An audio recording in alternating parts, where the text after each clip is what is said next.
বন্ধুরা সবাই কেমন আছো বলো। আমি আজ প্রথম আনবক্সিং ভিডিও করতে চলেছি। তোমরা দেখি বুঝতেই পারছো যে গোপ্রো হিরো 11 ব্ল্যাক। তো চলো বন্ধুরা দেখা যাক কী আছে ভিতরে।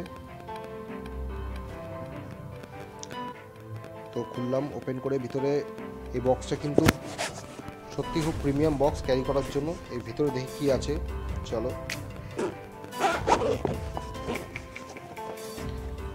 ও মাই গড, চলো এক এক করে জিনিসগুলো বাকি। প্রথমে আছে USB-C type charging cable, quality খুবই ভালো, ছোট্ট করে। তারপরে আছে এটা গোপ্রো মাউন্ট, এটা গোপ্রোকে মাউন্ট করার কাজে লাগে, দেখে নাও। এরপরে কার্ভ অ্যাডহেসিভ মাউন্ট, এই দেখো, এটাও গোপ্রো মাউন্ট করার কাজে লাগে। এটা যে কোনো জায়গায় কার্ভ এরিয়াতে হেলমেটে বা কোথাও এই আঠা থাকে, এটাতে মাউন্ট হয়ে যায়। এরপরে নেক্সট হচ্ছে এই হলো থাম্ব স্ক্রু, যেটা ছোট্ট কিন্তু প্রয়োজনীয়, চলো।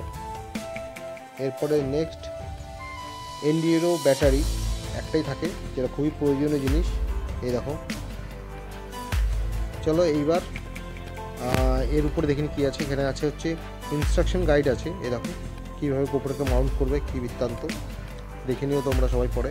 আর এর সাথে একটা বই আছে, যারা পড়াশোনা করতে ভালোবাসো দেখো তো পড়তে পারো, অনেক পাতার বই আছে, আরামসে পড়তে পারো। আমার দরকার নেই, রেখে দিই এটাকে। নেক্সট আমাদের গোপ্রো, চলো এটাকে আপাতত ব্যাটারি লাগিয়ে অন করি সবাই ফার্স্ট, চলো।